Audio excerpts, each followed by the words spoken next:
standing by. Hold on, yeah. Where heartaches, don't cry. Oh no, just remember that God is standing by. And when your burden is down, just remember God is standing by. Thank you, Lord. So there's no need to cry. Oh, God is standing by. Thank you, Lord. So don't you worry and don't cry. No. When you have troubles, don't cry. Oh no. Just remember, when you cup running over, just remember God is standing by. Thank you, Lord. So there's no need to cry.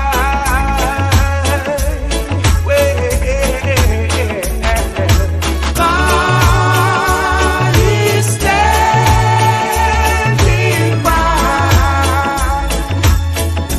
Thank you, Lord. So just ride out, don't worry and don't cry. Times in our lives, we all have pain, we all have sorrow.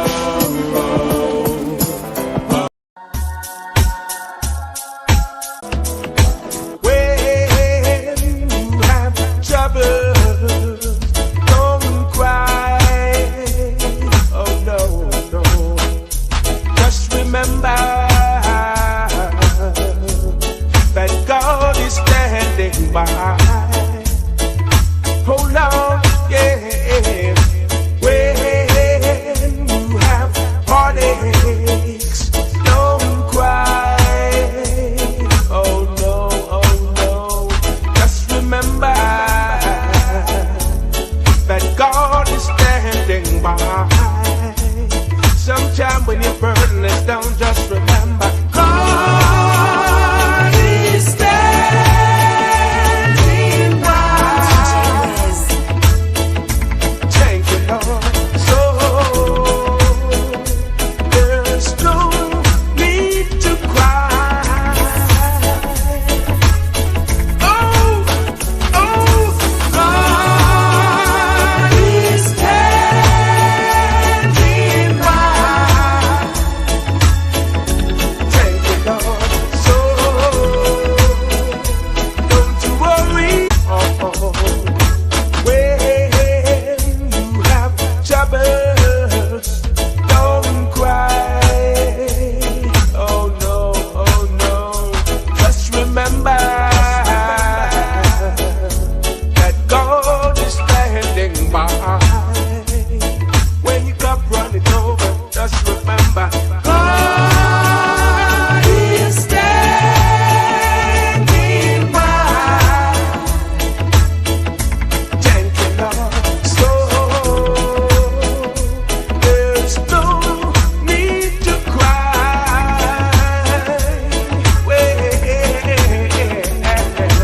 God is standing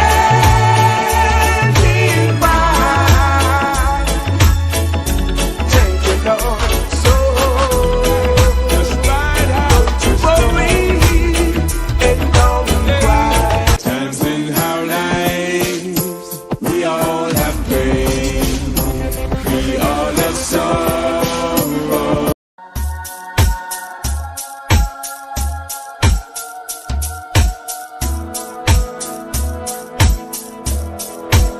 Oh no.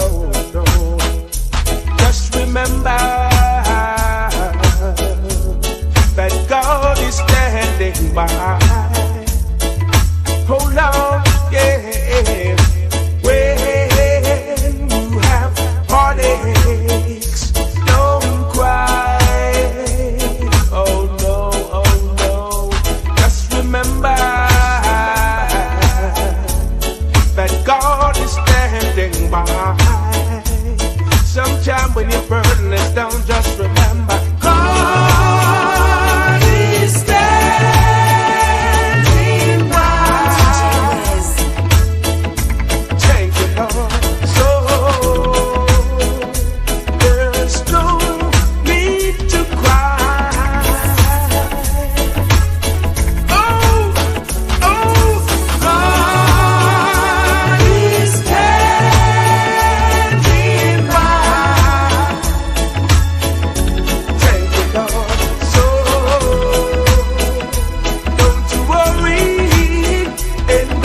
I say, good Lord, if you just call me, call me.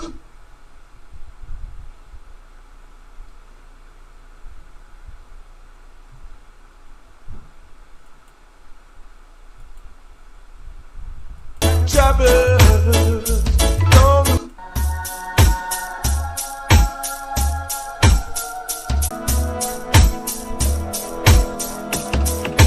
when you have trouble, don't cry. Oh no, no. Just remember that God is standing by. Hold on, yeah. When you have heartaches, don't cry. Oh no, just remember that God is standing by. Sometime when your burden is down, just remember God is standing.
Yes, indeed, a pleasant good night to all and sundry.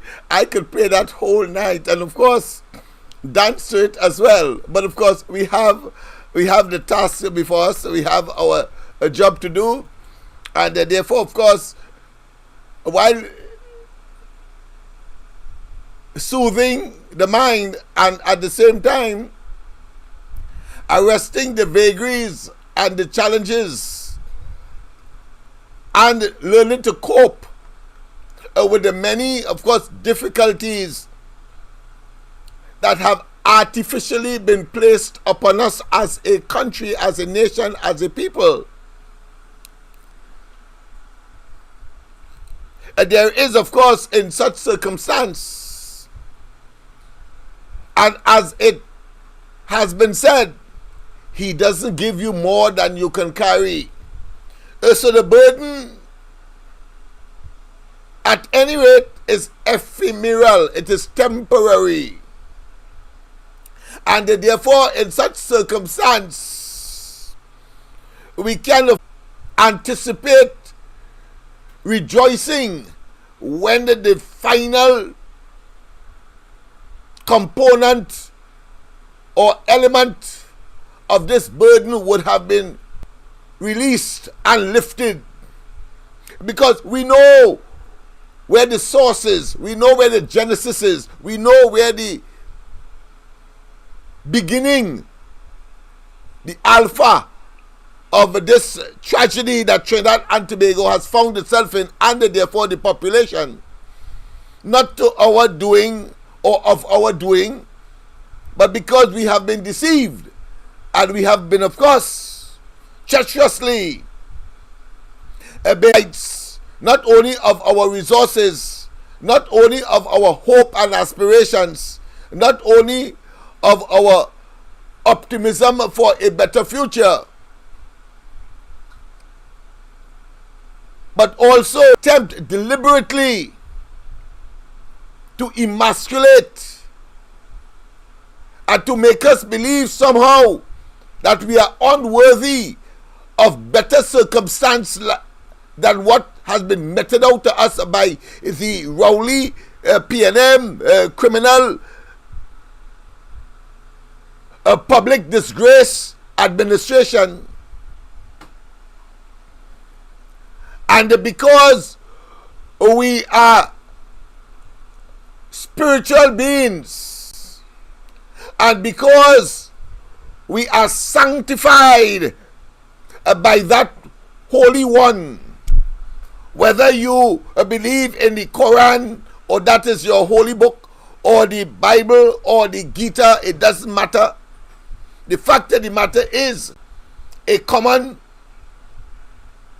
to use, of course, a social media term, a common troll called the PNM, led by Rowley, the alleged, and I do not like to give direct, of course, commendations. I feel cheated, or I'll be cheating you when, of course, I put some kind of handle or some kind of.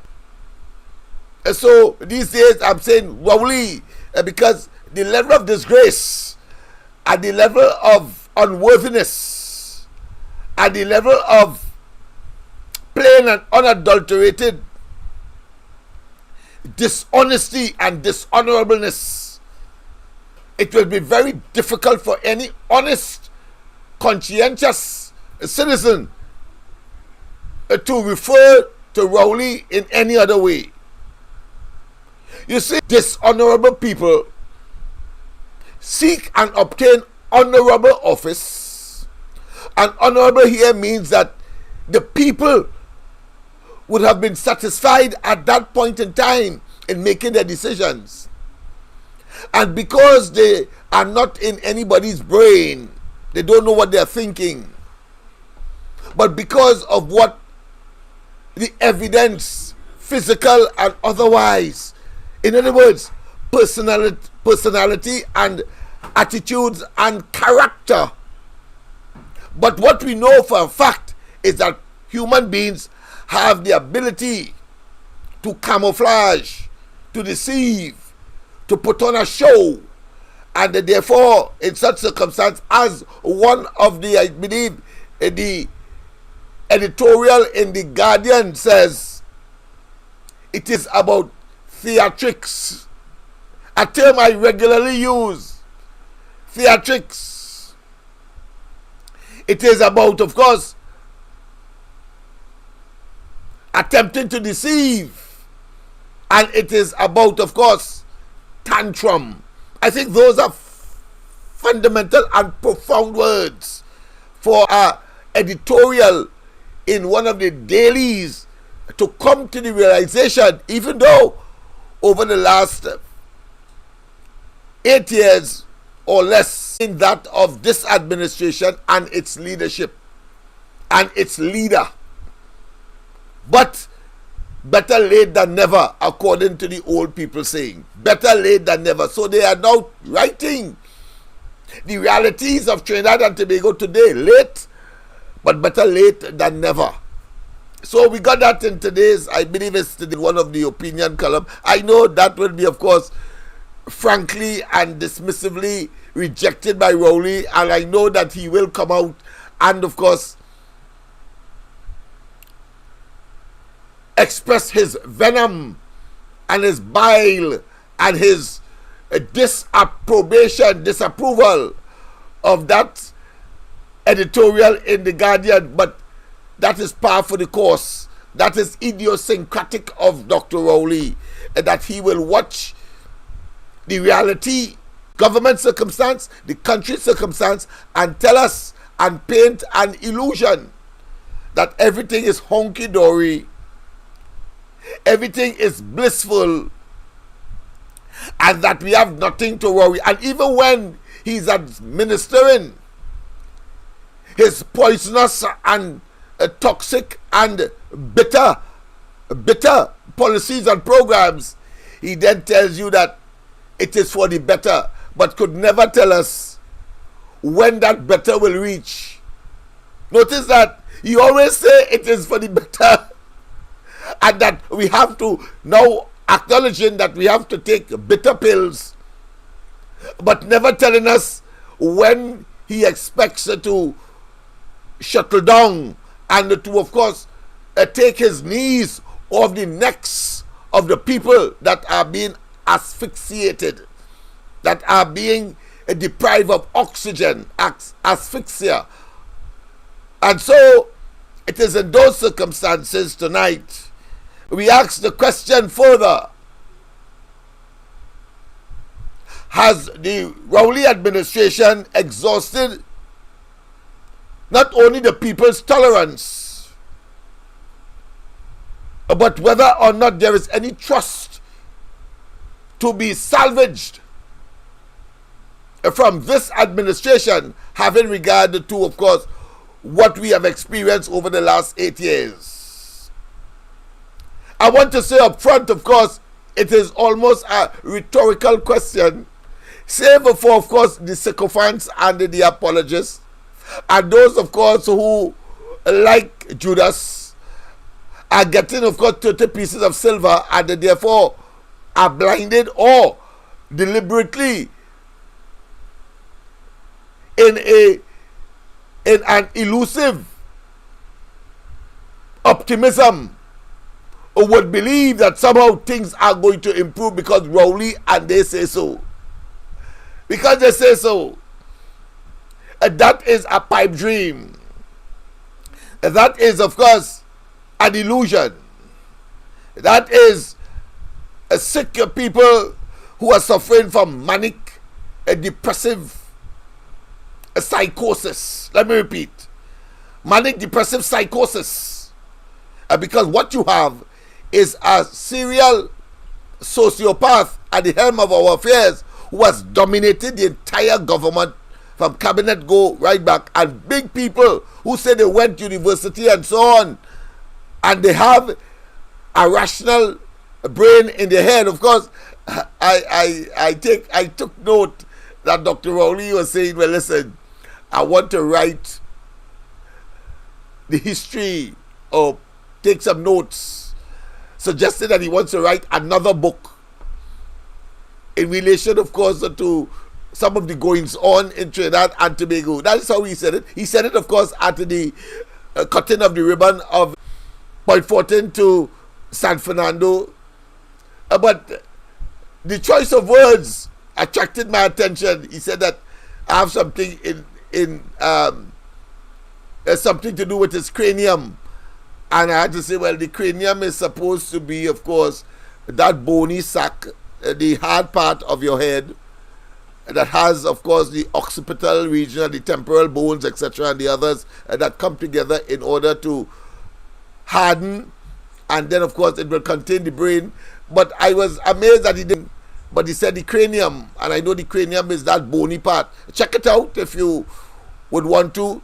But of course, no one with a knowledge of simple human biology or biology at all, and are aware of the bony or osseous system. In human and social biology, that is what it is called. Would use the cranium and your brain interchangeably. But that is the kind of individual we have as Prime Minister. Of course, in doing so, he pretends, of course, that if you should ask him, he would say he did it deliberately because he doesn't do anything by accident. So, like when, of course, he said to dot the T and cross the I. And another instance, of course, in an attempt, of course, to demonstrate that he is on top of what he is saying and that he's conscious. He then tells us, well, listen, as Mr. Amau said, that it is war. It, as a member of the media, that he didn't want it to be in the office of the Prime Minister or the 104.7, and Amar from, of course, being part of the team of journalists on the Thursday post-cabinet briefing, and he blanks him. So Amar turn and say, well, it's war. Obviously, it doesn't mean physical war. Obviously, it doesn't mean picking up a gun or bow and arrow or spears, as the case may be. He means that, of course, I will use what I have at my disposal to make certain that you are exposed. Rowley turn and say, well, I am not about war, according to Rowley. He said, I'm about peace, and he spelled out the peace, P-I-E-C-E. And we know in the ghetto, and those of us who are esoteric, we are aware as to what that slang is. We know that that peace means a gun. So he is about peace, and he spelled it out, P-I-E-C-E. That son of a gun called Rowley, pretending to be Prime Minister in this country. A total and absolute disgrace. How dare you? How dare you use your juggernaut position? And I was looking at some quotes from Mahatma Gandhi and others. Maybe I'll play some tonight. Talking about people and power and some of the humility that must be exhibited by persons that are in office. But this fella believed. And I saw one that captured my attention, and I remembered Rowley at the same time, but by Obama, unfortunately, when he said that the presidency provides you with the ability or the opportunity to do anything you want.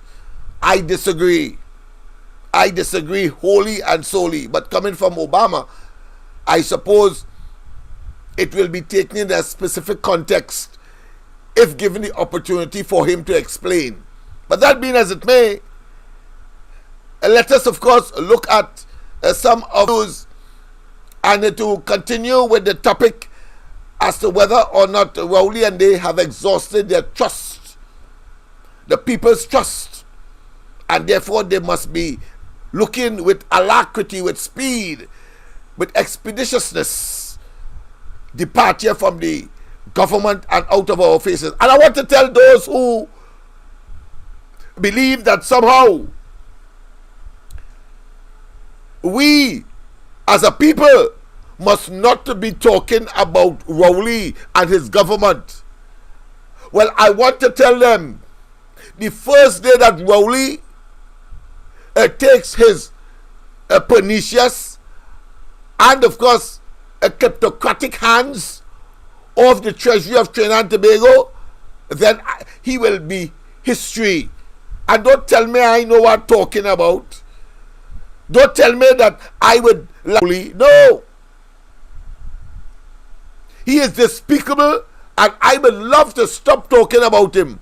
But the fact of the matter is that he has not come out of our faces and out of our lives. And the only way that we know that is civil is to call a blasted elections. Other than that, we will talk about him until he leaves office. Just as how we said that he will not cooperate with the UNC until they leave office, he has to be targeted. He has to be spoken about. He has to be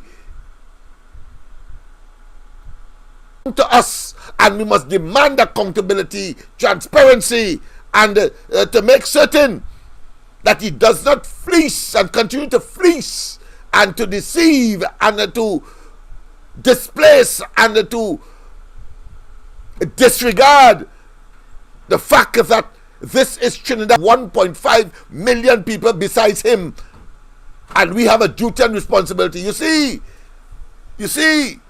if you are asking me to stop talking about Rowley, then I want to also tell you that before Rowley, before he came on the scene and imposed himself the way how he has and dominating our affairs on a daily basis, nobody used to talk about he before. Not so? Nobody used to talk about he even when Manning was around. Nobody used to talk about him or when the Pandey administration was around. Nobody used to talk about he when the Manning administration was around. Nobody used to talk about when Manning's predecessor George Chambers was around. However, on each occasion, we will talk about Chambers, we will talk about Manning, we will talk about Basio Pandey, we will talk about Kamala Prasad Bisasa. Why? Yes, now you get it. Now you get it. Because they hold the highest executive office in the land, and their policies and programs affect, infect, and determine the quality of life and standard of living across the board in Trinidad and Tobago. And that is why he must be a target. We cannot, of course, bury our heads in the sand and then assume that because is around in the highest office in the land and worse yet doing us all kinds of evil and we mustn't talk about him. Well, I say to you, talk about that rapist and pedophile. That rapist and pedophile called Dr. Keith Christopher Rowley. Tell him about, don't talk about him. And he, yes, if he wasn't there, I'd have nothing to say. And when he wasn't there, he was not significant or had any impact on my life or your life or Trinidad. Holds the highest executive office in the land. I have a duty and responsibility. You too, if you're so damn stupid to abandon and or give up, abdicate your responsibility. That's you, not me. I will never abdicate my responsibility to myself, my children, my children's children, and Trinidad and Tobago. And I've said it in more ways than one in terms of why and how. There are those who are going to go the extra mile. There are those who are very passive. There are those who are very, what I consider to be limited. There are those, of course, who may be genteel. There are those who may be very aggressive. But the fact of the matter is that Rowley are the ones who we must turn to if to criticize, to commend where it becomes necessary, and to guide, because they do not have all of the answers to the issues that is Trinidad and Tobago today. I want to get that very, very lucidly clear. So nobody come to me and tell me about Rowley, and I'm talking about Rowley every day. That is why the reason for this is because of him being in office with he and his minions that are affecting my life, your life, all of it. And when he wasn't around, nobody knew him. So therefore, he was not and could not have attracted any kind of conversation in this country. It's a waste time with that. And so he and all will say, why you all are calling and targeting and etc. No, that is a puerile and what I consider to be a poor attempt at reverse psychology. He is the one that is managing the affairs. What? So we, as Prime Minister, we paid him, and we mustn't talk about him. Nobody else getting that but he from the state coffers, and we mustn't talk, and give him all of the opportunities, of course, to improve our circumstances. Improve, not deteriorate, and not degrade, not erode, not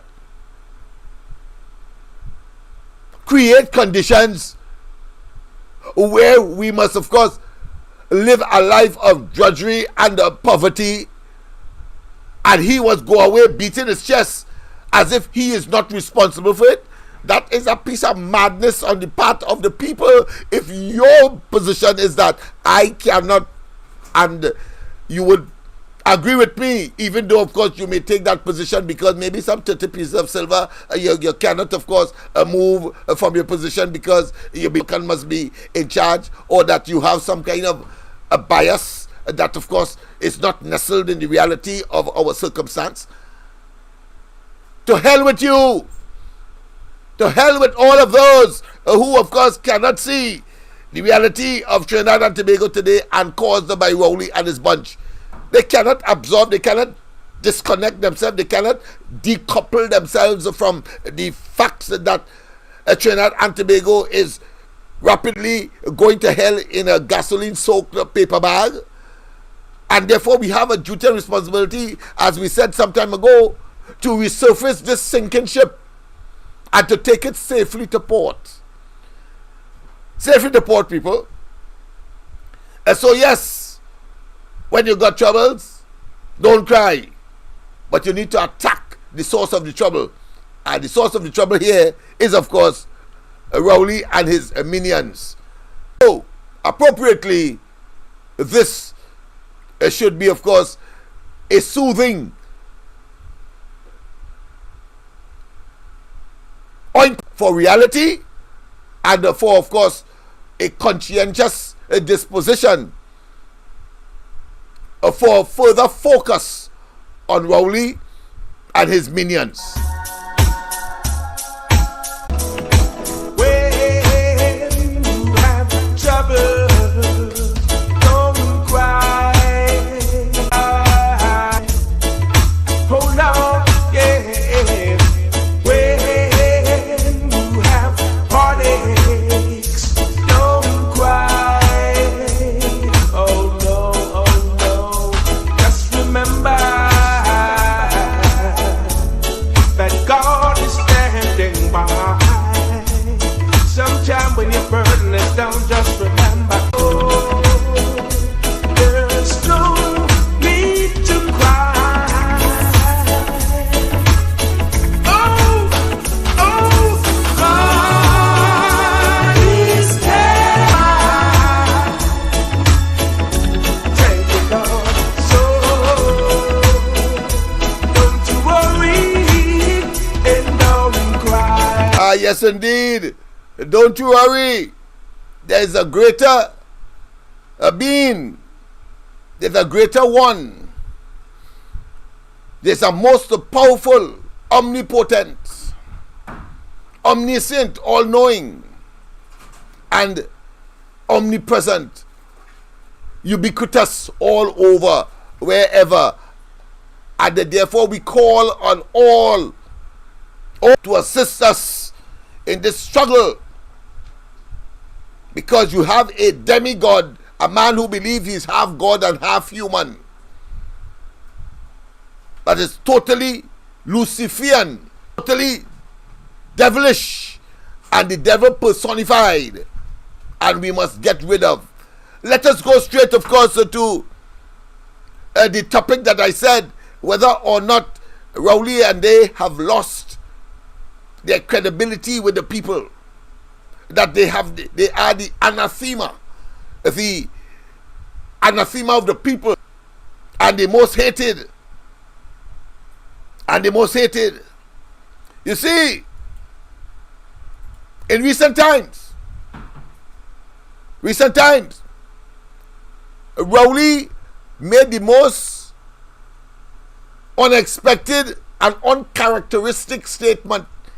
He agreed with the opposition leader on a topic which he has exploited as a prime minister and as a leader of the PNM in order to be where he is. But when it is convenient, and these days you would notice that he has become an altruist. He has become individual again. And that tells me a fellow like that, who has all kinds of evil and can concoct, as we have seen over the last 8 years, multiple and manifold evil against the people, conjuring up all kinds of policies and programs to endanger and to generate the level of crime and criminality that we are seeing all over the place. People you don't expect to be a victim, senior citizens, are now regularly a big crime, because things are that bad. And Rowley continues, of course, to pile on the pressure, and telling us that, of course, we must take our own is for the greater good. And he has not told us when that good will be. And we see, of course, the level of profligacy, waste, and, of course, blatant raping of the treasury by him and his minions, and, of course, using legislative cover by implementing such as the taken out of the procuring aspect as far as the cabinet is concerned, and they over 500 times engaged in recusement because of the taking out of that clause in the procurement legislation that they said was supposed, of course, to generate greater transparency, accountability, and to reduce, of course, the temptation and or the possibility of course, corruption. Well, we see that is a corrupt enterprise, a criminal enterprise that Rowley has fomented and put together and assembled at the expense of Trinidad and the Tobago. And therefore, we should have no doubt, just watching that Balize House, that monstrosity, and know that these people need to jettison and get the hell out of office sooner rather than later. But they will not go without, of course, we taking a firm stand at maximum the electoral opportunity. The electoral opportunity, when election is called in particular, I'm talking about. Whether he tried to hoodwink us or not, and delay, of course, the presence of observers, because you see, these fellas, they always are exposed. They like the typical adage about the ostrich, bury the head in the sand. He going to Parliament, for example, knowing full well that he doesn't have a mandate of the people, 22 seats alone, and decide to use that that slim majority to postpone local government elections. Well, he didn't cater for the Privy Council. He didn't cater for that. He didn't cater for the tenacity and the determination of the opposition. And the people, of course, they represent, which is all of us, that caused Rowley to reverse. And then he goes to Parliament and still, as an act of defiance, I'd say he did not infringe the Constitution and he didn't infringe our right to vote. While the Privy Council is saying the opposite. That is to say, he did in fact do so. So, should we take Rowley's statement in recent times that he agreed with the opposition that the vandalizing of religious sites and places of prayer and worship, would you agree to say that he was sincere? I say to you, he is never sincere about serious matters that are of a moral, spiritual, and ethical standard. He will talk it, of course. And the evidence is clear. When he went, of course, to the mosque, when he was invited, he went and he fell asleep. The Lord moves in mysterious ways, his wonders to perform. You can't mock. You can't mock. Yes, indeed. I want to say, of course, I know that there may be some issues with the internet in due course, but I want to say, of course, we are on Facebook and YouTube, and of course, whilst we have extended that service, and the next stage, of course, is to contact world leaders as quickly as possible, but we have to resolve the internet aspect of it. But we know that we are looking good inside of here. Nothing is looking as if it will disappoint, but we are going to get there. And look, of course, don't forget to call 337-6940 right now, 337-6940, as well as if you need help, and of course, if you can provide us with help, the internet in particular, of course, 336-6594. In fact, I have gotten someone who have offered to assist us with the internet part alone, and of course, there are some more things that we have to do to make certain that we have as much as possible, as efficient as possible, a smooth flowing program, because I know how frustrating it can be, but you have the option, of course, of looking at it afterwards. But we want you on the live, we want you to call in, we want you, of course, to participate, we want it to be interactive. And I know that it is frustrating when you have to be frustrating yourself and waiting, of course, because, of course, the audio or the video may be delaying, or it may be, of course, static, for want of a better term. But that being as it may, and in spite of that, we have to, of course, persevere until, of course, we can remedy. Because as I've always said, Confucius said, that great, of course, Chinese philosopher, that, listen, the longest journey begins with what? A single step. And we have taken several single steps to make sure, because, of course, at one time we were not on YouTube, and we thought we would only had a single platform, and we didn't have, of course, the kind of equipment that we have today. And I want to thank all those who made their contribution, both, of course, internationally, regionally, and locally. And you continue, of course, to do right to us, and we appreciate.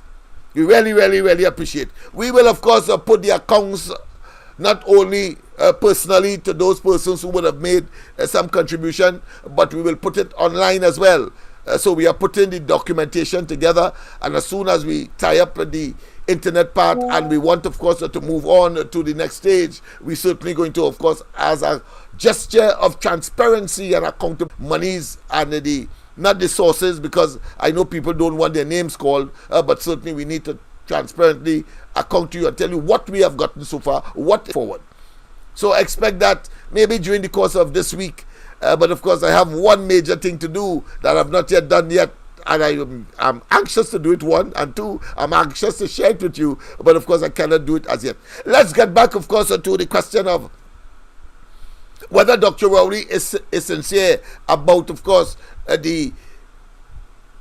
by him with Kamala Prasad Bisesa, and that is vandals and persons who may be mentally deranged, and of course they may be on substance dependent, cocaine or something like that, and therefore they go around into these places of religion and vandalize them.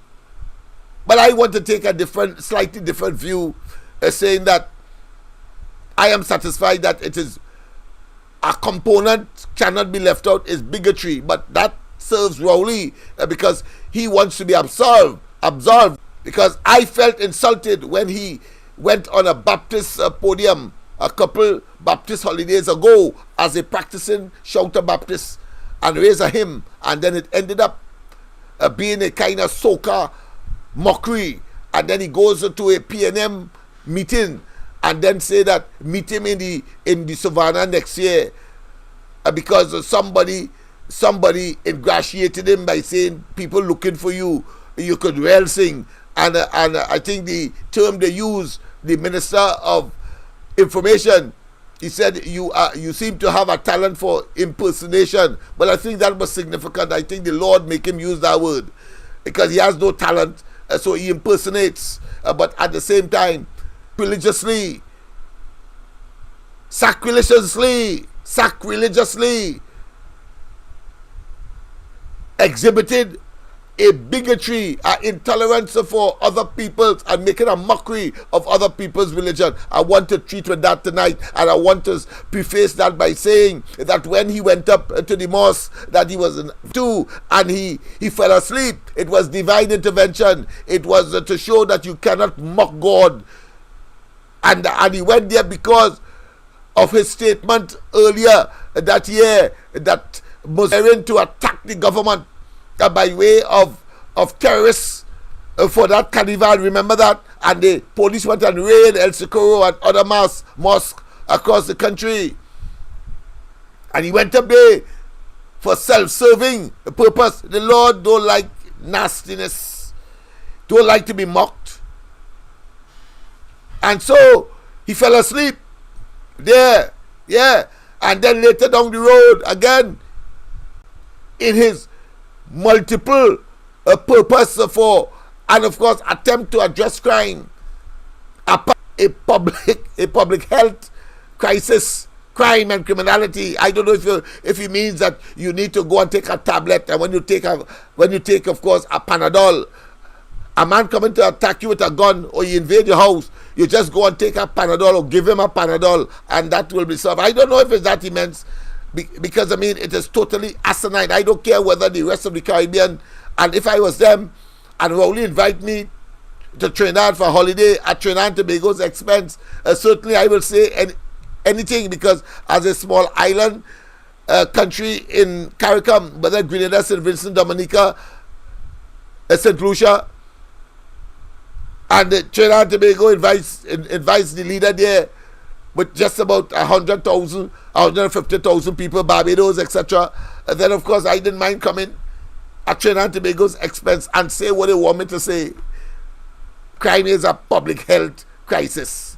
But, of course, he did also say before that he wanted, of course, all of the religious organizations to, of course, and get together, because as far as he is concerned, they weren't doing enough, and most of the people who are engaged in crime would of course come from the community and therefore attached to some kind of religious entity, so he blamed them too. And true to form, it didn't work either. And I want to say to the religious community, I want to say to the ecclesiastic class in this country, that you have a duty to talk out. The time will come when you will have to account for your lack of interest in condemning Dr. Rowley and his government for the level of public abuse of office, the profligacy and the expenditure that they would generate and focus that are not priorities, and yet still when they interfere with the constitution and the rule of law and the separation of powers and the sanctity of independent institutions, and you stay silent, well, silent is consent. All of you, the country, across the various denominational entities in this, of course, cosmopolitan country, where we respect the diversity of religion, ethnic groups, and or origins, and you remain silent. You leave it for Lennox Smith alone. And I extend that to the other civil society entities, whether you are a woman's group, whether you are a children's group, whether you are a sporting group, or whether you are delivering education. I say you have a duty and responsibility to talk out. To talk out. The more people talk out, the more they would not feel confident to unleash the kind of evil that has become typical, stereotypical of the Rowley administration over the last 8 years. So I think I have said enough as far as prelude is concerned, as far as introduction is concerned. Let's go straight. Before that, I want to show you the level of mockery that he was prepared to engage in, just to verify what I'm saying and to make certain that you have no doubt in your mind that Rowley is talking that talk about agreeing with the former Prime Minister and leader of the opposition for self-aggrandizement, and because it was an opportunistic situation where he could capitalize on, and therefore he delivered it. And the possibility that there may be some other factor in mind, such as earlier than expected elections. Let's go straight, of course, to Dr. Rowley and his bigotry and his insincerity. I must say it's not very often that I agree with the opposition leader, but on this occasion, I can't take issue with much of what she said, because what she said is basically the facts. I must say it's not very often that I agree with the opposition leader. So notice, just as in birth, I want you to observe the demeanor, the body language, and of course, the tone. He starts off in that particular instance to suggest that he is a diplomat, that he is objective. Yeah? That he's objective, yeah. And so he's agreeing. But later down the road in the same press conference, as we have seen too many times, and not to predict, depending on the issues, because after that, which we will continue during the course of this week, you will see he attacked the DPP. He attacked public servants at the level of PS. He attacked, of course, the Tobago administrators, public administrators. And of course, he attacked some people in the public service who said that the possibility exists that public servants may not get their back pay. And so, as usual, deflecting attention from himself, and will throw, of course, any and everybody under the bus later down the road. But let's look at his sudden reversal of agreeing with the opposition leader. A unique situation, but it's only because it satisfies his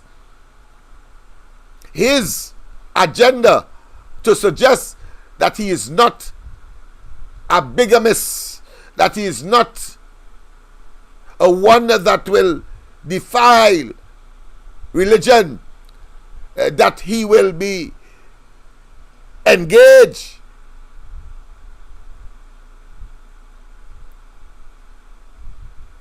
in criticizing and abusing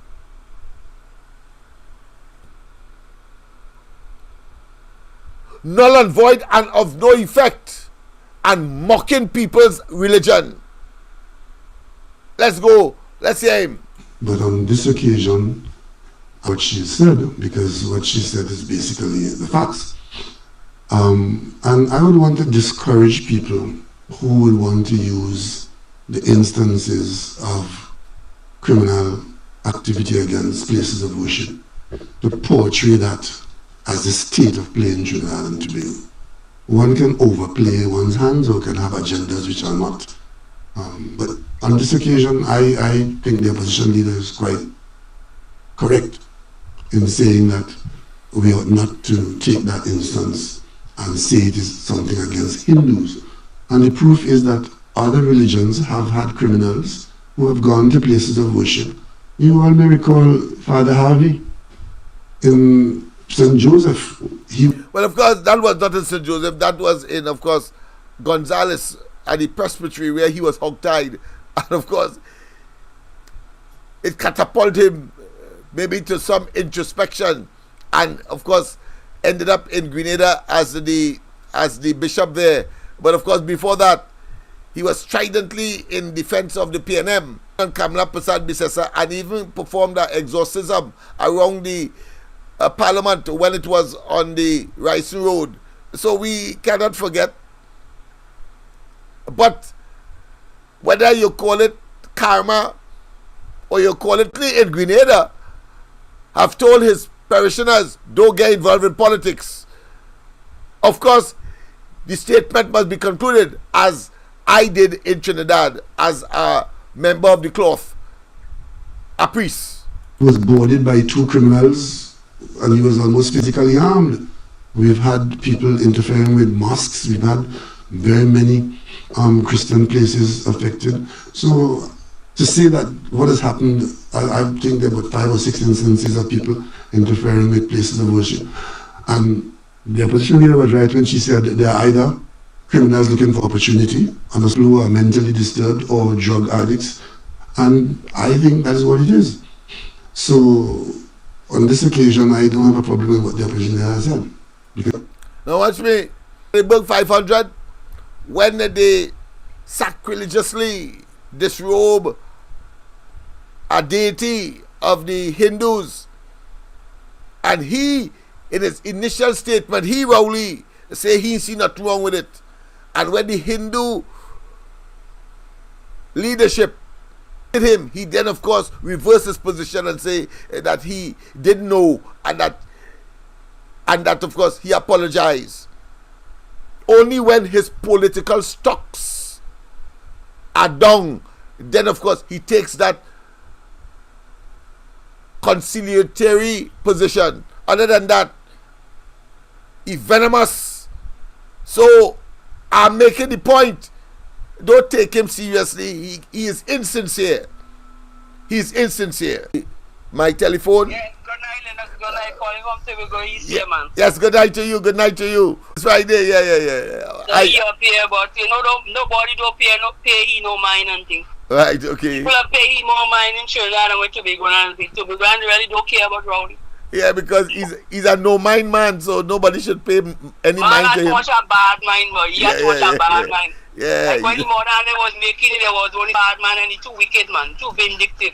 Yes. I'm glad that you take some time off at that busy, I should say, hectic situation, noisy situation in Tobago to call us.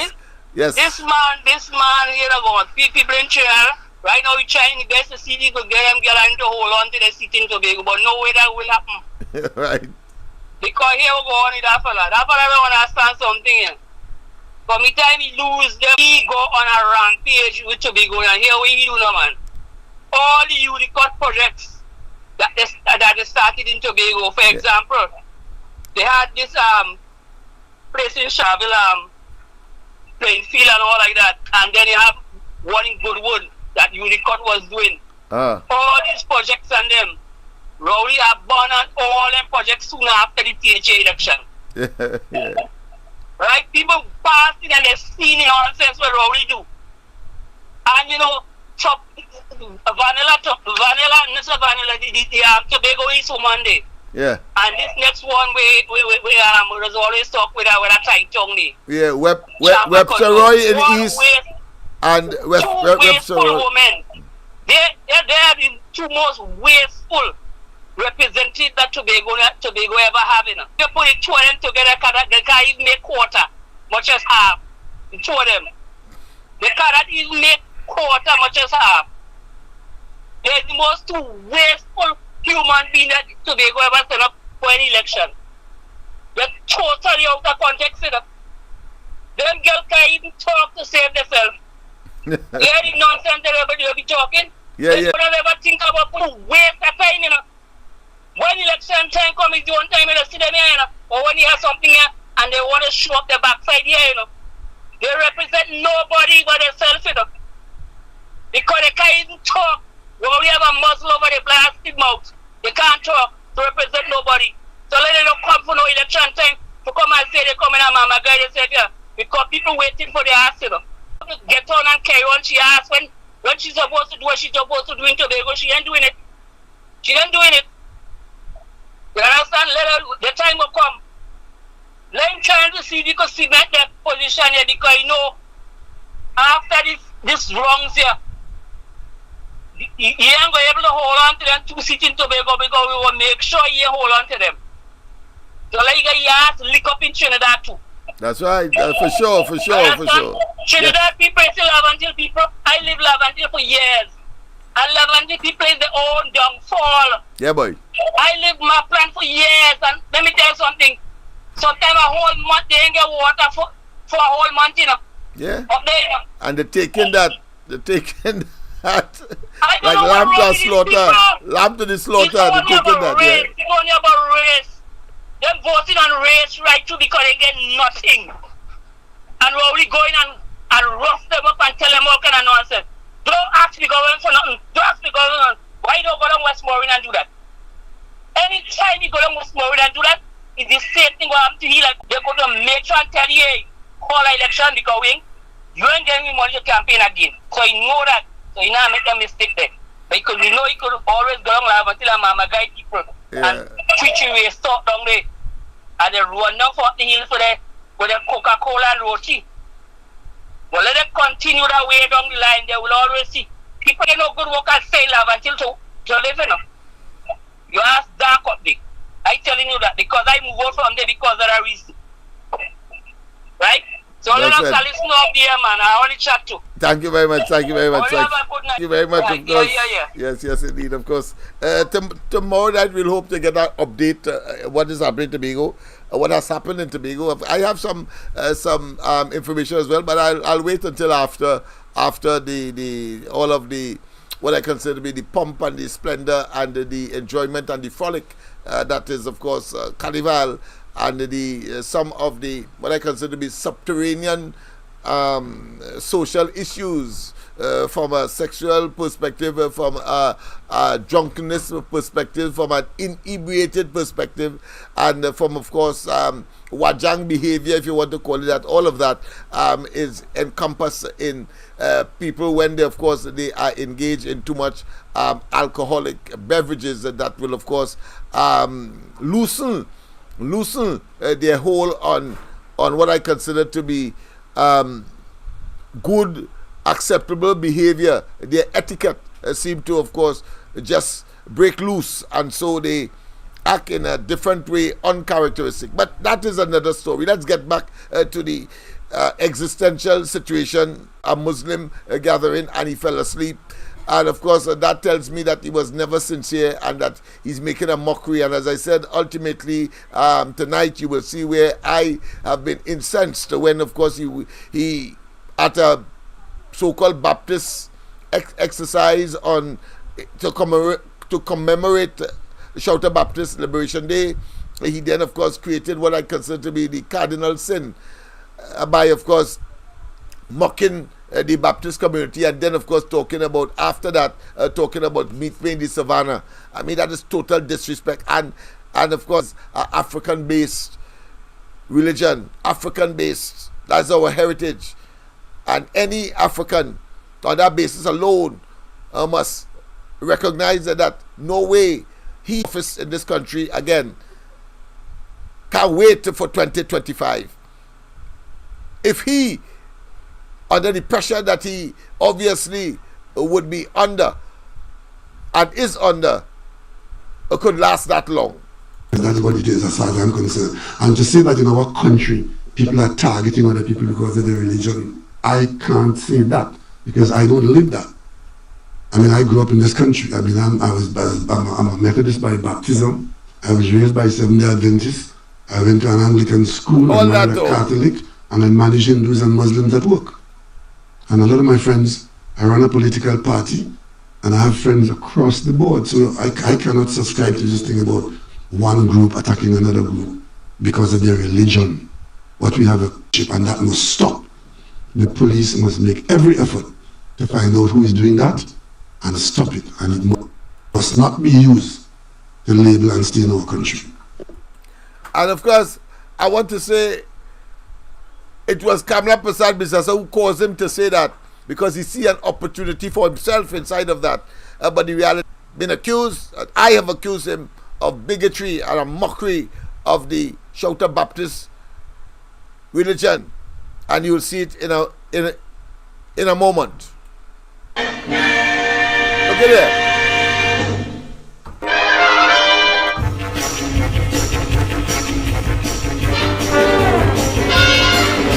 Yeah, people dress up like the Riddler in Batman and goes to a Baptist ceremony, raise a hymn, and end up as though they're converting it to some kind of soca, and that he's some kind of soca artist, and saying, but meet him in the savannah next year. Yeah. So that talk about he is concerned about, we have seen and know that he is insincere, and any port for a storm, politically that is, believing that somehow he fooling us again because of that soft position he appeared to have taken on the subject, agreeing with the opposition leader in the process. Rare, but of course it was opportunistic.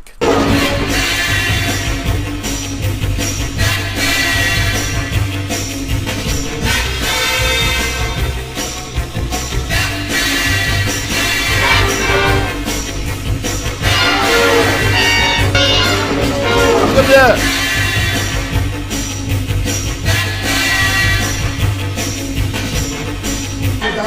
David dance, we're gonna dance like David dance. Mockery. We're gonna dance like David dance. Hey!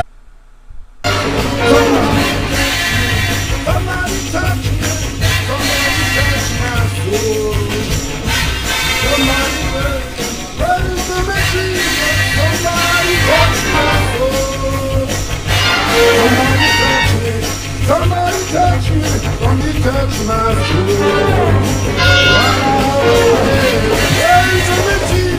somebody touch my soul. I like to say somebody touch him, somebody slap him, and I think is of course is Manning coming from the grave, looking for fame of the Baptist community, making a mockery of our religion, looking for fame. Look.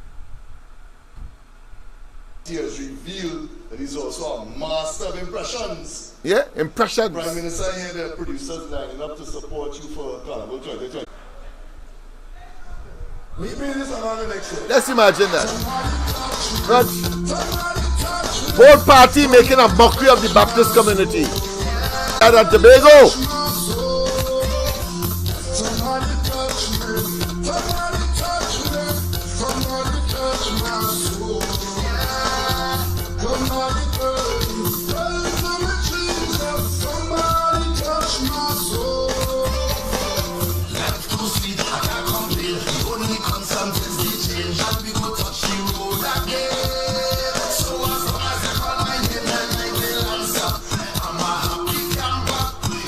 Making a joke of it. A joke. The whole party, whole gabang.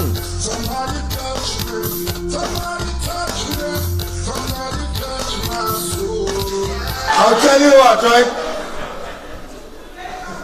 Meet me in this Savannah next year.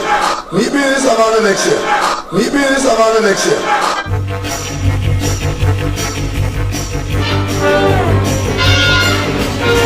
Save our country from this dangerous, demonic, satanic, evil, and dark individual, not only in complexion, but his heart is enveloped in total darkness. The man man is evil. The man is evil. Indeed, indeed, indeed.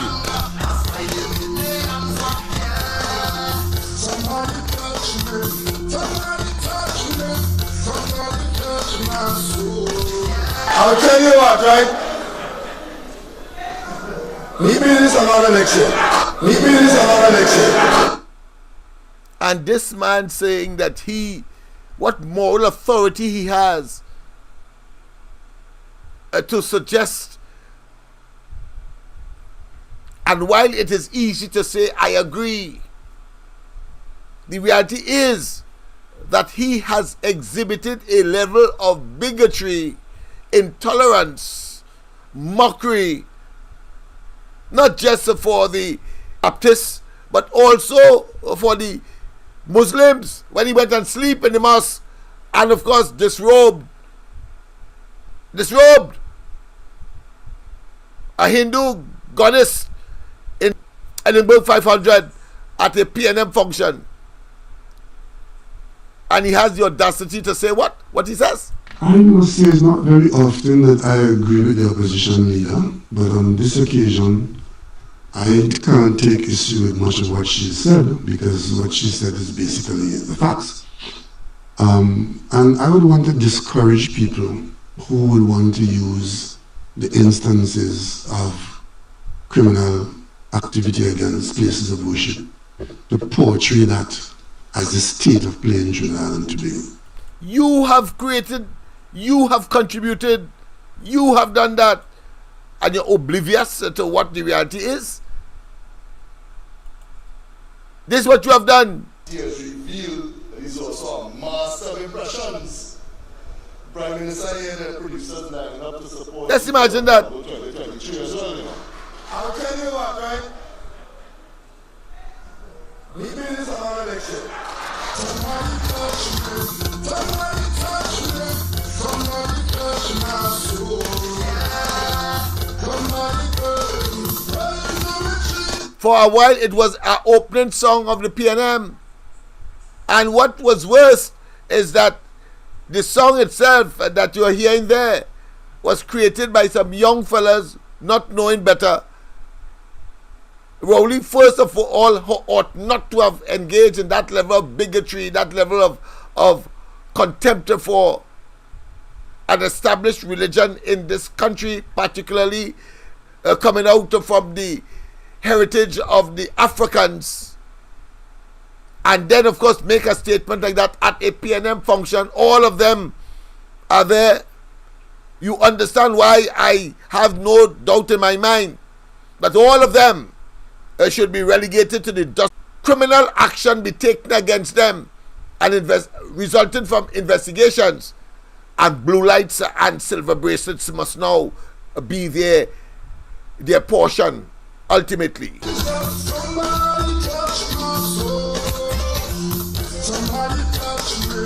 Somebody touch me. Somebody touch my soul. Somebody touch me. Praise the Jesus. Somebody touch my soul. Life too sweet, I can't complain. The only concern is the change, and we go touch the road again. So as long as they call my name, then I will answer. I'm a happy camper.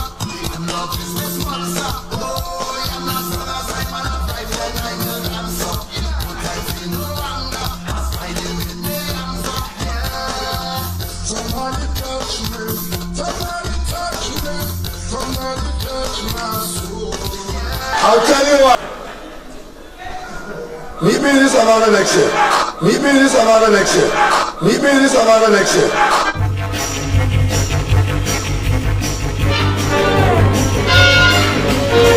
Save our country from this dangerous, demonic, satanic, evil, and dark individual, not only in complexion, but his heart is enveloped in total darkness.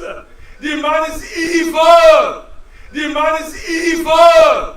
The man is evil. Yes, indeed. He is sonification of the devil himself.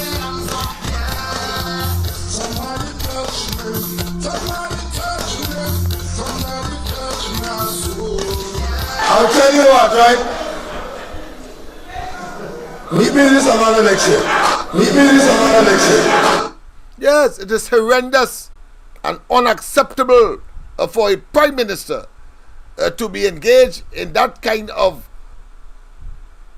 what I consider to be sacrilegious activity, belittling, of course, another established religion in this cosmopolitan, multi-religious, multicultural society called Trinidad and Tobago. He is, of course, the existential threat to the state called Trinidad and Tobago.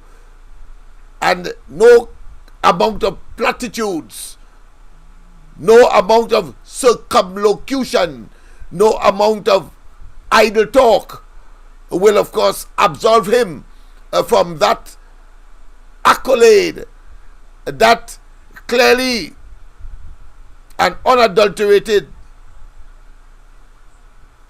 appellation, the name of a total and absolute divider, a fragmenter, one who will do anything to remain where he is there. But the people must, of course, be conscious, and 2025 must come. Must come. You can pretend how much you want, it must come. Let us, of course, somebody told me, well, listen, they wanted, of course, to confirm that Rowley talked about, of course, property tax in the way that he did in the past. And how come he's so strident today?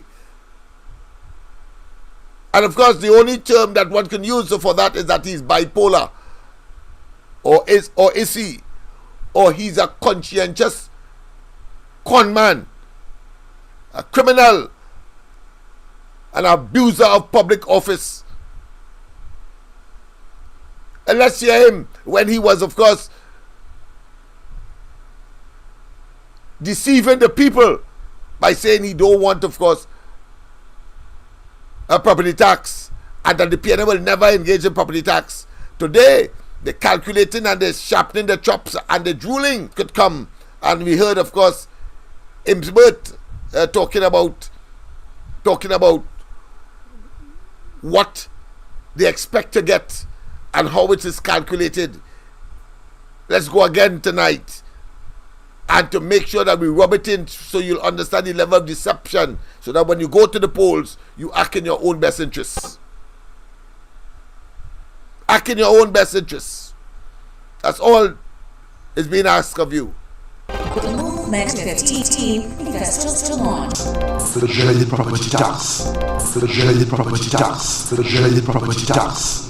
Anybody telling the population that this PNM coming into office will bring back that tax is the highest level of dishonesty. Let me make it abundantly clear. The property tax has already dreaded property tax. Let me make it abundantly clear. The property tax has already been dealt with. What this UNC government did a few years ago to land the building taxes in phases. The first phase of bringing the tax back was to treat with commercial properties. The second phase was agricultural properties. And the third phase is the residential. So as I speak to you now, arrangements are already in place put by this UNC administration for London building taxes for residential properties to come back into being after September 7th. That was done by Larry White when he became Minister of Finance.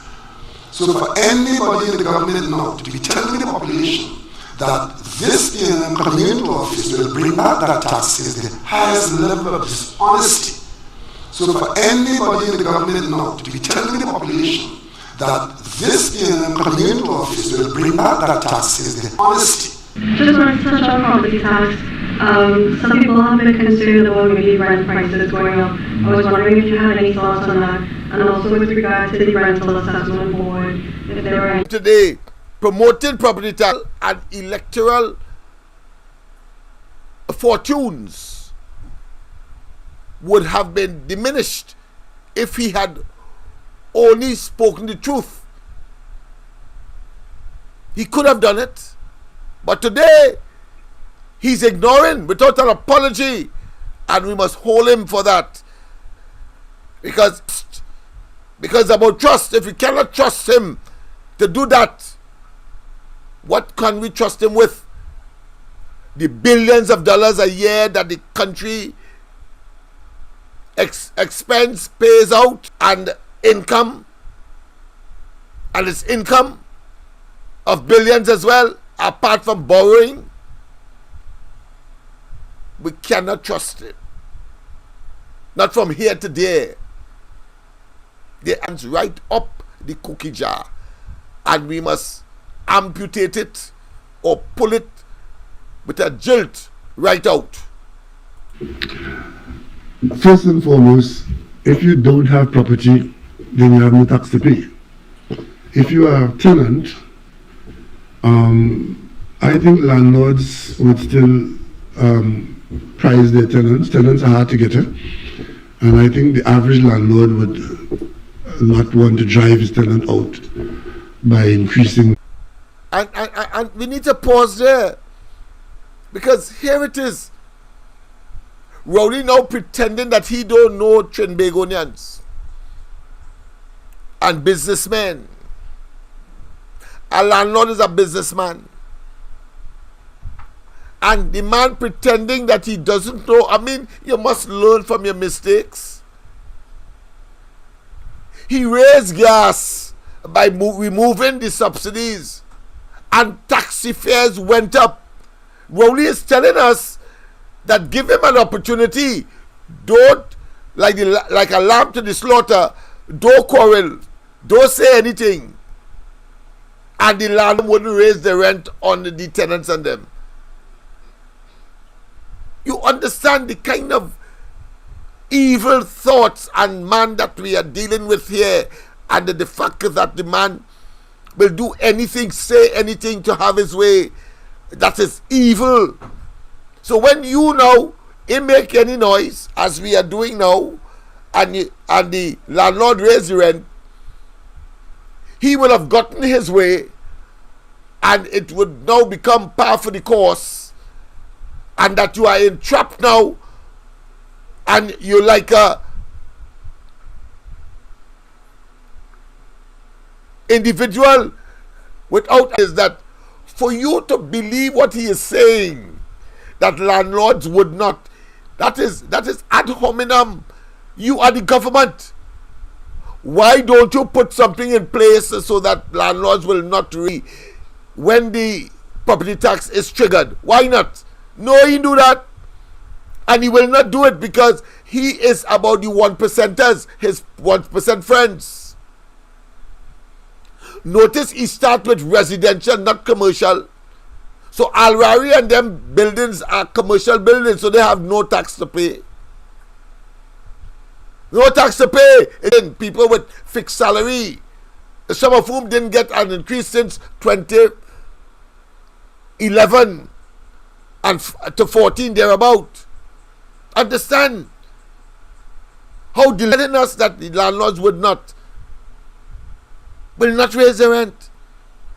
They raise the price of gasoline, and all of us have to pay increased transportation fares in food items, the delivery of it, and that brought, of course, food, shelter, clothing, and every damn thing has been raised. But Rowley is telling us that no, trust the landlord, and you is the government, and will not at least try to persuade them not to engage. That is the nature of the evil we have, and leave, of course, thousands of persons to the mercy of unscrupulous landlords who, of course, will raise their rent more than, and to cover much more than the increase in his own expenditure consequential of the imposition of property tax, which is the doing of the government. He caused it. And you're going to hear him when tenants start to complain about the increase in rent. Watch and see. Mark my words tonight. That despicable, incompetent, evil lump of protoplasm, the stuff that living things are made of. The tax deliberately so, where people were led to believe that it would be this humongous tax based on the value of property. The increase in gasoline, diesel, super regular, well, they take away regular argument. And what happened? Maxi taxi raised the fares, ordinary taxis. What nonsense this man telling us? And he believes he's talking to us, you know. That time he tried to convince him. Manageable. And to the extent that there are people who have genuine problems, provision would be made for that. We already know and established that the deferral means that down the road, and for those who may be heirs to your property, they have to pay. And the minimum, whether you're a squatter or not, they have to pay $500 a year. Before that, the land and building taxes that he talked about, that the UNC was prepared to bring back, are $80, $100. There's some people are going to pay $3,000 and $5,000, etc., depending on the size of their property. And this wicked, nasty, ugly, bald-headed, stinking, as well as Google fella would tell us that kind of hogwash. I believe he fooling somebody. For those exemptions. So let us not overdo it. We are going through a period of change, and those changes are not all painless, but they are. What period of change? What are you talking about? Suddenly, because the argument comes up that unscrupulous landlords will certainly raise their rent way beyond with some logical and common sense to the vulnerable tenant. The rental agency, notice he didn't answer that at all. There was, of course, the rental board, that when a person raised the rent unreasonably, you could go there and they will tell the person, well, listen, you can't do that. Of course, that triggers other things, because the landlord will start to take off the galvanized on the roof. And of course, when you're not there, break open your place and take out the flooring from the floor, if it's board flooring and so on, in order to get you to go up that they're asking for. All of those are real situations. So you're going to have more crime, more criminals, and more people on the streets. That's what you will have. And this man, glibly and simplistically, say that he is confident that the landlords will not raise the rent. Yeah, right. You ugly son of a gun. Speaking during the national budget presentation in Parliament on Monday, Imbert said he received the residential property valuation roll, which will be sent to the Inland Revenue Division, which will set the procedural framework for the... So all the time we were saying that 200,000, and we were telling people on the ground report, etc., don't follow that form. But it appears that they just got it, because remember they were engaged in postponing all the time. Let's go to the lines. Pleasant good night. All right, let's see what's happening here. Pleasant good night. Welcome to the corridor. Pleasant good night, Mr. Lennox. Good night to you. Yeah, pleasant good night, Mr. Lennox. Good night to you. Good night to everybody live, everybody in chat, everybody regional, internationally. So, Mr. Lennox, the man on the platform, yeah, good night to you. The man, Mr. Lennox, the man on the platform, speaking very quietly, because he knows his people in his camp don't do the analysis already, and he knows to himself that he's very unpopular and he's the worst prime minister Trinidad and Tobago ever seen. So he's trying now to play the sympathy card, you know. Yes. He's going about everything calm and collective. Well said, he's trying now to see if he can win back people. Holier than thou. And who exactly, Mr. Lennox, you couldn't say it better. And Mr. Lennox, right now, this man make this country, people in this country, that people frightening when the children birthday come, when Christmas coming, when holidays coming, because people don't have money. Even when you don't have $1 to put some, when a child birthday coming up and you don't have money to buy anything for this child, to buy to the children, this man making a lot of parents in Trinidad becomes liars, you know.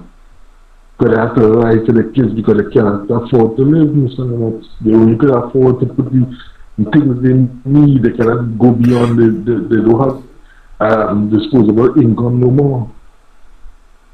And I hope that everybody understands this man feeling parents into liars because they have to lie to their kids. Because when this Christmas coming, you know much people right now wish that Christmas could disappear from the face of this right now. Because people can't prepare for that, Mr. Lennox. Kids, we're taking children, childhood away from them. And I just want everybody to understand that all this sycophant. And Mr. Lennox, this man they call Rowley. He's a jealous man now. Because he's jealous cabal, he's jealous UNC, Mr. Lennox. He's jealous you, he's jealous the government. Man so jealous to a petroglyph, Mr. Lennox. You know the real reason why this man goes down petroglyph for? The real reason? Because petroglyph have a cat cracker. And he said, nah, he's the only cat cracker in Trinidad. You understand? You get the joke? I hear you, cat cracker. Cat cracker. Yeah. Honey goat weed. Honey goat weed, yeah. He said he's the only cat cracker in Trinidad. Thank you very much, Mr. Lennox. After introducing that, I'm tempted to play, of course, the Village Ram by, of course, the Mighty Sparrow, but we wouldn't go there tonight, except to say, and consistent with my refrain, that Rowley is a blasted rapist and a pedophile, and the virility that he claimed. Clearly, he could only say that maybe in private, or put another way, in private, it has to be a different story, because with that face, he has only a mother with love. And I'm sure that too many occasions, I'm sure he would have had to cover that for him or for any woman to have him lie down on them. And I'm talking not about a plastic, a transparent cellophane bag, you know. I'm talking about a brown bag, an opaque bag where you can't see through with that face. Only a mother with love. Yeah. He needs to get that kind of acrid and vitriolic description to once and for all demonstrate nobody frays him, and that he's ugly both in terms of physical and in terms of conduct, and must get the hell out of our faces. Let's hear Imbert, of course, as he explains what property tax and how it is calculated, and what property tax really is. Common sense. But this man is telling us that landlords will not, of course, increase their rent. They tell us the same thing with the gas. Same thing with the gas. Collection of residential property tax. Property taxes are easily calculated but subject to extensive narratives of knowingly false claims, misinformation, and disinformation in making false accusations about the property tax levels that most citizens will be required to pay. Imbert said the property tax calculation is based on the annual rental value. The Board of Inland Revenue will calculate the property taxes based on the annual rental values, discounted by 10% or with an application of 3% of the discounted ARV. For example, with an annual rental value of $24,000, the property tax will be $54 per month. Based on progress in the compilation of the valuation roll, I expect that at least 50% of all residential properties, and quite likely more than 50%, will pay property taxes somewhere between $540 and $1,080 annually. Imbert said for properties with the lowest possible ARV of $18,000 or less, the property tax would be approximately $41 per month.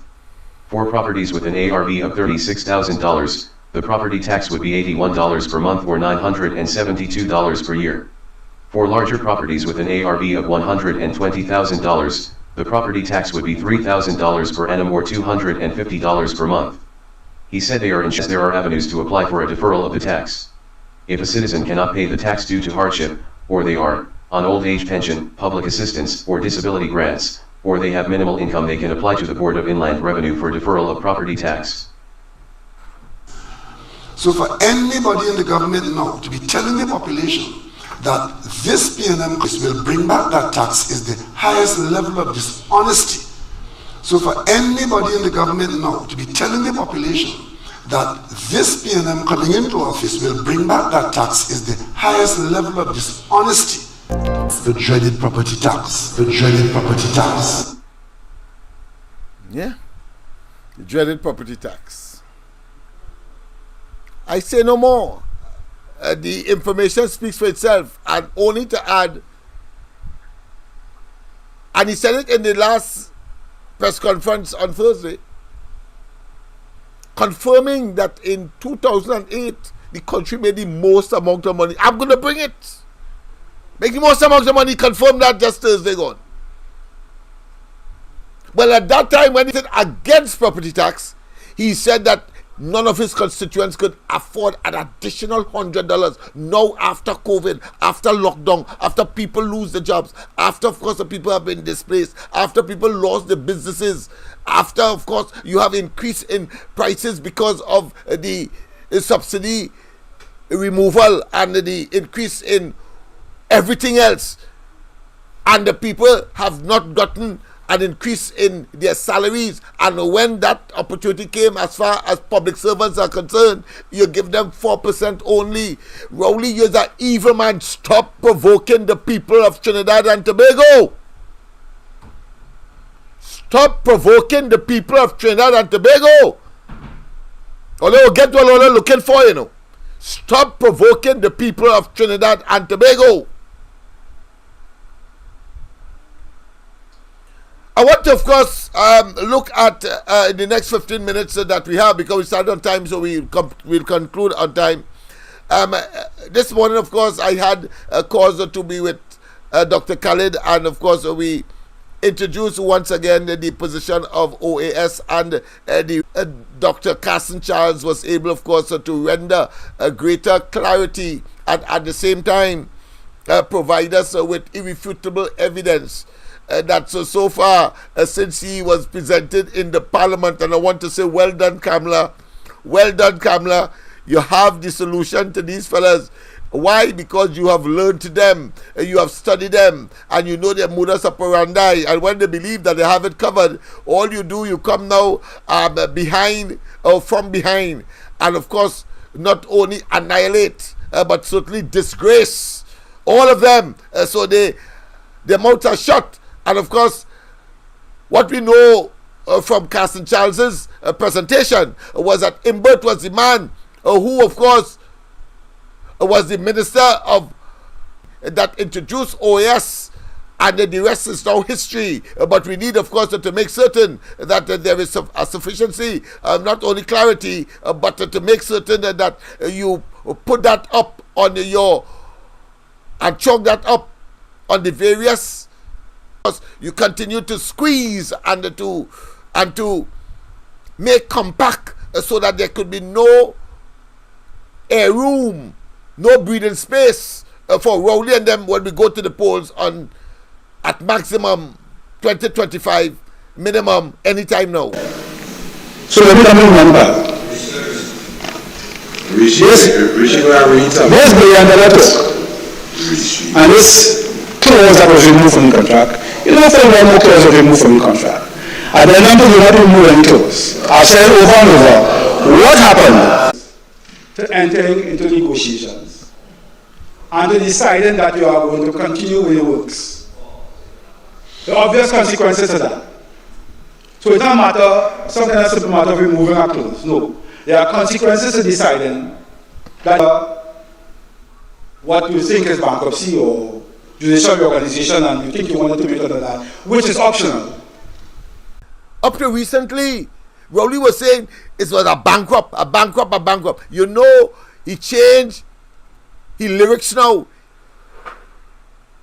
He suddenly have and understand the term, as I would have been saying since then, that they were, of course, engaged in bankruptcy protection, or more technically, they were talking about judicial reorganization. Pleasant good night. Welcome to the corridor. I could talk to Pinky Mother, please. Could talk to whom? Pinky Mother? Alright, listen, alright, I will let them know, but I'm on a live now. I'm on internet right now. I'm on the internet, so I'll let them know. That's a different story. Apparently he doesn't know. Alright, people. Sorry about that, people, but of course that is a call that I think is more private than anything else. Alright, Mother. Yes indeed. I think they got the message. But let's go back, of course, to Carson Charles. But the point I wanted to make before, of course, we got that interjection, said nothing. That is the level of conmanship. That is the level of conspiracy for evil and criminal conduct that these people have been engaged in from the beginning. They planned it that way. And now they're sitting fat on our resource and claiming that they are interested and protecting the public's interests, exploiting you, the sycophants and the apologists, exploiting all you, because they know all you have an affinity for the PNM. You see, I could say that boldly because take Rowley, take Imbert, let them form their own party and see if all they're farting on them. See if all they're considering them. Let them form their own party. So we know that they have exploited the residual loyalty that some people have, particularly along the East-West corridor. And it is about time that the entire East-West corridor, from Carnage in the west to, of course, Toko in the east, to divest themselves, to get rid of, to jettison, to annihilate, to render extinct that stranglehold mentally. It's not physical, it's a mental state. Because there are people in the various communities right along the corridor who, because they're getting a little URP job or a CPEP contract, they are prepared to sacrifice all of you. And you must see them as the enemy. You must see the PNM as the enemy. You must see them as the existential threat to your children and your children's children, and the fact that you will have to pay more for rent and more on property if you own it at all. They are the ones exploiting you, and all they are doing for it is giving you talk, lyrics, cacophonous babblings, and ambulatory verbalization that has no resonance, in terms of your circumstance, has none. Get rid of them, jettison them. You must now engage you as a vote bank, and they are prepared, of course, to generate the level of mediocrity by putting people who are loyal to the PNM in certain strategic offices in the country, and then their job is to compromise their integrity and that of the institution, such as the EBC, such as the Police Service Commission, such as the Public Service Commission, and put you inside of there, and your job in return is to keep them inside there artificially. What you are doing is fomenting a level of animosity and hatred and contempt and a certain social upheaval, because the people of this country who realize that it is a small group of persons who have captured government will not tolerate it for long. You will see that in the history in 1970, you will see that in 1990 to a lesser extent, but nonetheless, same impact. Understand that. Because what Abu Bakr and them did in 1990, most people didn't accept it, but they had in the deep recesses of their mind, because of the perceived evil that the PNM would have injected, and their propaganda and their spreading of the notion that Robinson and them were evil and that they put the dragon on the Red House and all of that hogwash. Only talk they have, that's all. But in terms of performance, they cannot perform one, and they can only conjure up evil because they get a free ride to the highest offices in the country, access to our treasury, and make decisions that are in their 1%ers' interests, and forget the rest of us. Caller said they then of course try to empty the treasury as they try to in of course Tobago, but when they fail, they then of course resign. They then take back, as he said, the Unicode projects that they had promised and catered for through the budget that preceded that election, where of course the people said categorically you can't bribe me again, and therefore you must engage in a situation along the East-West corridor where you eat them out and vote to blast it out. Vote them out. Look at the level of lies that Rowley said, and they have the audacity to remain silent. Their duty is to, of course, respond, but they will remain silent and come up with some kind of old talk close to the election again. Watch this, or will not raise it at all, but thank God for a conscientious opposition. But you decide you're not going to do it. You'll have to find a different way to terminate if you want to terminate. And there are ways to terminate a contract. And after you get no money and you can't work, you don't terminate for non-performance. Well, you could probably estimate what will happen after that. I wouldn't have to say what will happen after that. But I can tell you, I was there until December 2015, and we did not get a red cent from a new administration for the highway. I doubt very much they got any money after I left. So I don't think the contractor was paid. I don't want to go into the issues that are before arbitrators and courts and so on. I am just saying that there are ways to terminate. Terminate in a particular manner, you will have to face the consequences of how you chose to terminate. Why didn't you consider other ways of terminating? Or even maybe if you weren't so angry and upset at the time, you may have had some consultation, some discussion, you might have found out some kind of ways of terminating. If you want to terminate, it was always optional. But you chose to terminate in a fashion which has led to some consequences. What are the consequences? Let's talk about $1 billion that the people in Trinidad go to other face. And people's children and grandchildren think. What is that? That is a lot of rubbish. When you terminated, what happened is that you seize the bonds. You seize that the people in Trinidad go to other face. And people's children and grandchildren think. What is that? That is a lot of rubbish. When you terminated, what happened is that you seize the bonds. That is their money you took. You seized bonds which the arbitration panel then said you should not have seized, give it back. Why are you saying that there's some bill that we have to meet? They simply said you took the people money, give it back because you terminated in a way that they don't agree with. I am not commenting on whether your termination was the right way or the wrong way. I'm just saying there are different ways to terminate. And the one you chose to use to terminate, the arbitration panel didn't agree with. So they said, the bonds that you seize, give it back. Now, how were you able to seize bonds and now people tell you to give it back?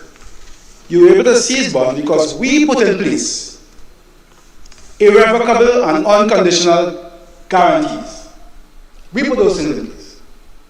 We had the experience before, not in my time, but from reading the history And the officers explained that they had the experience having contractors put up bonds. Remember what happened? Contractors, you pay them 10%, 20%. In the case of Vinci Grants, I think they pay them 35%.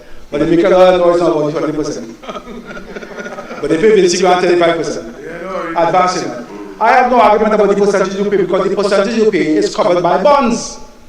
It's fully secured. You pay that percentage because the contractor estimates a certain level of risk. So you say, all right, if you're going to have that amount of money up front, you're going to have to put bonds in place to cover it. You put in place bonds, and then there was the experience previously where when they went to seize the bonds, the banks began to raise all kinds of questions about whether it is justified or it is not justified about the bonds and so on. With that experience in hand, we took action, appropriate action, including sending our legal team to the United Kingdom to meet with consultants there as well, legal consultants, because the matters have to be addressed in UK court. Under the contract, it's very clear. Matters of dispute are addressed in UK court. Called the contract from Brazil, we are in Trinidad and Tobago, that was the agreement, right? So we sent our legal team to go and ensure that... You know what he said there, right? That the arseness that Rowley and them playing in bringing the matter to the local courts and it up in the appeal courts. I am no expert in contracts and of course matters of that nature, but my comment, the FIDIC that Rowley quoted from extensively but did not mention, put another way, deliberately left out, omitted to tell us that in the FIDIC book, the book that he was referring to and saying that they should not have given that more than 10% and all that kind of hogwash, even though they gave, as Castle Charles rightly said, the Vinci contractor 35%. You see, when you have glass house, don't throw stone. You have to be a backside to throw stone, Rowley, Imbert, and all the rest of you. Now, only looking like compound asses. The FIDIC book said that the dispute must be what is settled by arbitration in London. That happened, and you had to give back the people the money. You thief the money. You take it without reason because you believe that you're big and bad, and that as a prime minister you could do what the hell you want. Understand that level of must be accounted for, and they must pay the price. And if it means, of course, blue lights and the silver bracelets, in other words, criminal and civil action after they demit office, then that is the way we have to go to make certain that nobody else try what Rowley has tried on us by, of course, engaging in belligerent conduct, and, of course, bellicose language, and pretending that aggression is the best form of defense, and, of course, tantrum, as the article in The Guardian has said. All of which is acting, all of which has no relevance. It is ocious and could only give them a temporary reprieve. But nobody takes them seriously ultimately, because on every occasion when it is examined in totality, when it is critically addressed, you see that it is the ass that these fellas are playing. There is no way the local courts has anything to do with, of course, that particular contract, and it has to do with the FIDIC and that of arbitration, where it was, and the arbitrators understood and confirmed by the man who was at the center, the head of NITCO at the time, to execute that major contract, highway to Point Fortin, said that you starve the people of money deliberately, plain Bajan. You miscreant, incompetent, vindictive and wicked for political. You have in your DNA a predilection for simply being evil and hate the people of Trinidad and Tobago. East-West Corridor.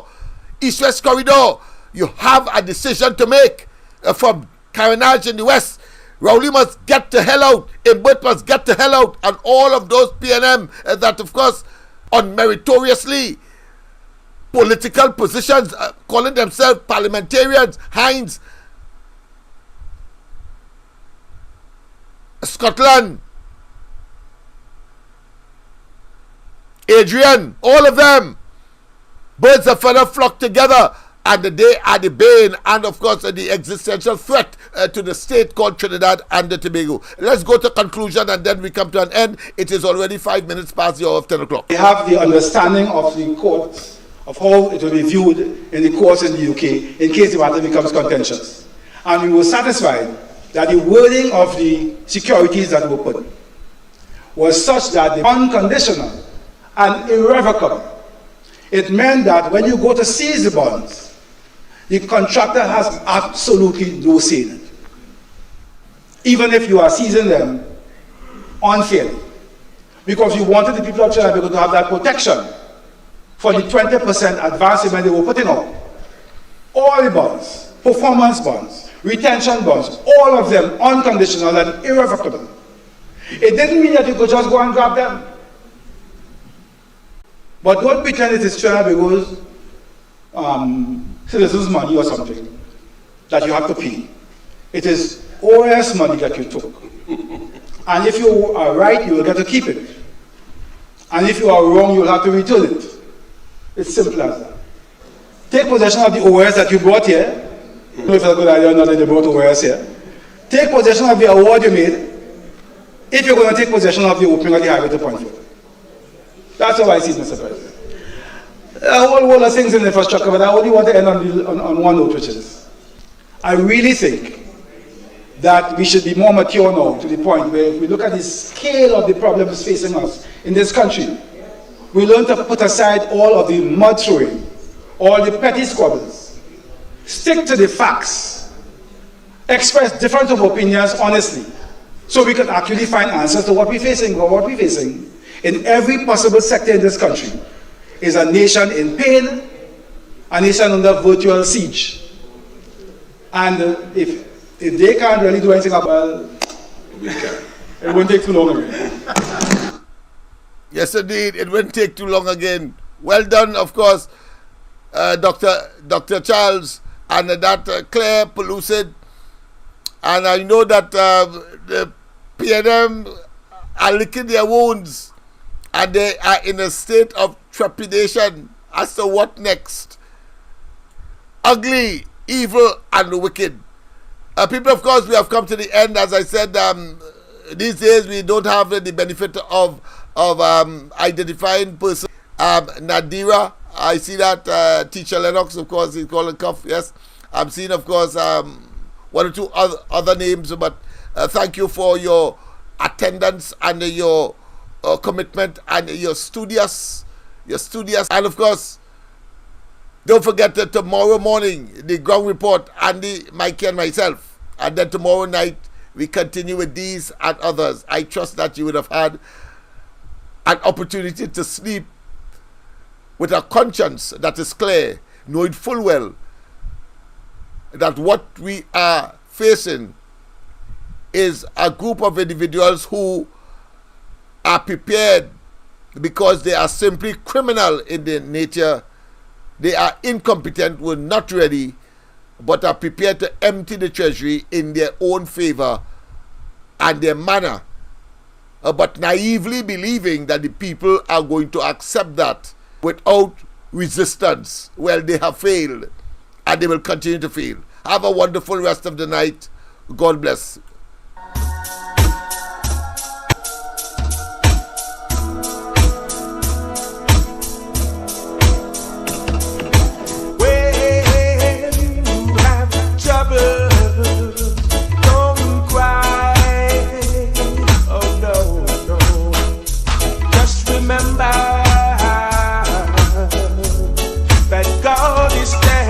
By, yeah, way